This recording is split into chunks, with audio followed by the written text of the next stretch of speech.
ازيكم عاملين ايه؟ في وقت بيمر في حياتنا بنفقد فيه طعم ولذة الحياة. زي ما الحياة بتدينا الحب ولحظات فرح، برضو بتدينا أحزان بس بتخلينا أقوى. هو ده حل الدنيا.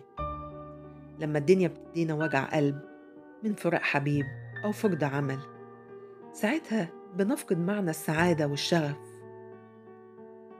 يبقى علينا لازم نبدأ من جديد عشان نقدر نقوي نفسنا، ومفيش غير إننا نقرب من ربنا،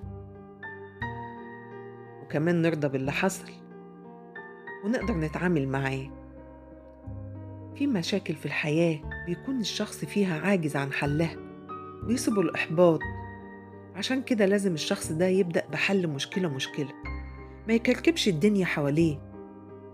وكمان لازم يقبل بالتغيرات اللي بتحصل في حياته، سواء كان له سبب فيها أو ملوش يد فيها. وفي حاجات تانية بتزود الإحباط عندنا، لما يكون فيه الدخل قليل أو غلاء المعيشة، أو وجود ناس سلبية حوالينا بتهبط من عزيمتنا وتخلينا نتوقع الفشل من قبل ما نبدأ،